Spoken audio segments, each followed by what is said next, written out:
Dear learners, আশা করি তোমরা সবাই ভালো আছো। আবারও শুরু করতে যাচ্ছি আর্টিকেলসকে নিয়ে একটা এক্সারসাইজ। তো এই এক্সারসাইজটা কাদের জন্য প্রযোজ্য সেটা বলতে পারবো না, তার কারণ হচ্ছে যে আর্টিকেলস একেবারে শিক্ষা জীবনের শুরু থেকে শেষ পর্যন্ত, এমনকি জীবনের প্রায় অনেক ক্ষেত্রে প্রয়োজন হয়। তাই আহ, এটা যার প্রয়োজন হবে বা যে প্রয়োজন মনে করবে সে এটা ভালো করে ওয়াচ করতে পারো, কারণ এখানে আমি শুধু আর্টিকেলস নয়, আর্টিকেলস এর পাশাপাশি যে গ্রামারের নিয়ম কানুন গুলো আসছে সেগুলো বুঝিয়ে দিচ্ছি। অর্থাৎ আর্টিকেলস কিছু কিছু গ্রামারের উপর ডিপেন্ড করে। ঠিক আছে, তুমি লক্ষ্য করো, আশা করি ব্যাপারটা বুঝতে পারবে। দেখো, articles a and the cross, অর্থাৎ যখন যেখানে যেটা প্রয়োজন। An early rising is dash good for all। তাহলে এখানে লক্ষ্য করো যে আর্লি রাইজিং মানে সকালে ঘুম থেকে উঠা একটা ভালো অভ্যাস ফর অল, সবার জন্য। তাহলে দেখো ইজ গুড ফর অল, এখানে আর কোনো কিছু হওয়ার কোনো সম্ভাবনা নেই, সুতরাং এখানে কি বসবে? একটা ক্রস মার্ক বসবে। Early rising is good for all, অর্থাৎ সবার জন্য সকালে ওঠা ভালো, বা সকালে উঠা সবার জন্যই ভালো। It is dash very good habit for dash people who want to shine in life।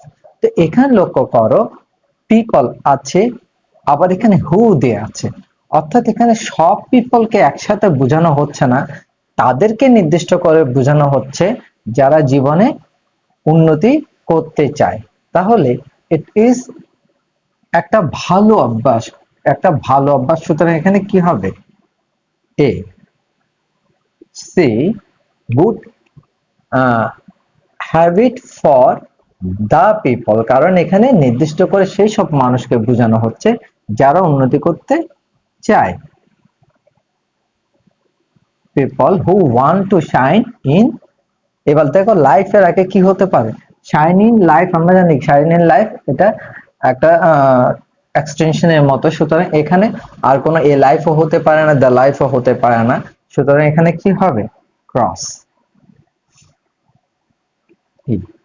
এবার দেখো dash an early riser gets, তো এখানে দেখো গেটস দিয়ে বোঝানো হচ্ছে যে একজন আর্লি রাইজারকে বোঝানো হচ্ছে যে মানে প্রত্যুষে কি তাড়াতাড়ি শয্যা থেকে উঠে। তাহলে কি হবে এখানে? গেটস যখন বোঝাচ্ছে তার মানে এটা থার্ড পার্সন সিঙ্গুলার নাম্বার হবে। তারপরে এখানে আর্লি রাইজার আছে, ই দিয়ে শুরু হয়েছে, ই ভাওয়েল, আর ভাওয়েল দিয়ে শুরু হলে সেটা কি হবে? অ্যাডজেক্টিভ বা নাউন যদি ভাওয়েল দিয়ে শুরু হয় তার আগে কি বসে? সাধারণত আমরা অ্যান বসাই। আবার এখানে খেয়াল রাখো, যেহেতু এটা শুরু, সেন্টেন্সের শুরু, এখানে ফুল স্টপ, সুতরাং এখানে ক্যাপিটাল লেটার দিতে হবে। তুমি যদি স্মল লেটার দাও তাহলে সেটা ভুল হয়ে যাবে। Gets much time for dash day's work, তার দিনের কাজগুলো শেষ করার জন্য সে অনেক সময় পেয়ে থাকে। ডেজ ওয়ার্ক, তাহলে এখানে আর কোনো কিছু আর্টিকেল হওয়ার সম্ভাবনা নেই, এ এন্ড দা কোনোটাই হওয়ার সম্ভাবনা নেই, সুতরাং এখানে কি হবে? একটা ক্রস মার্ক হবে। F G. Dash student who rises early, তাহলে এখানেও দেখো রাইজেস আছে, হু আছে, তাহলে নির্দিষ্ট করে একটা ছাত্রের কথা বলা হচ্ছে যে যে কি দা স্টুডেন্ট হু রাইজেস আর্লি, যে ছাত্রটি তাড়াতাড়ি ঘুম থেকে উঠে, তাহলে এখানে কি হবে? দা।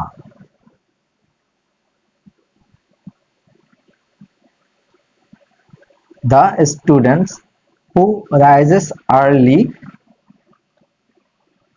গেটস হিউজ টাইম, অনেক সময় পেয়ে থাকে, for dash is her study, তার লেখাপড়ার জন্য।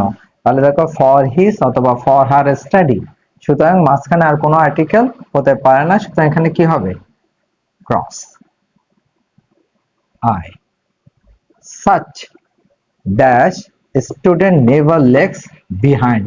এই ধরনের একজন ছাত্র, তাহলে দেখো এই ধরনের অনেক ছাত্র আছে, তার মধ্যে একজনকে বোঝানো হচ্ছে, যে কোন অর্থাৎ একজন একজন করে প্রত্যেককে বোঝানো হচ্ছে। আবার এখানে লেগস বিহাইন্ড দিয়ে বোঝানো হচ্ছে একজন হবে, থার্ড পারসন সিঙ্গুলার নাম্বার হবে।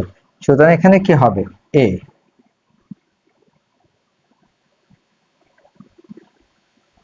Legs behind, so we should form, তাই আমরা এটা অভ্যাস করার চেষ্টা করব। Dash habit of rising early, তাহলে কি হবে?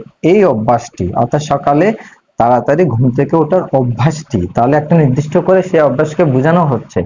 সুতরাং এখানে কি হবে? The habit of rising early in the morning, অর্থাৎ সকালে ঘুম থেকে ওঠার অভ্যাসটি আমাদেরকে কি করতে হবে?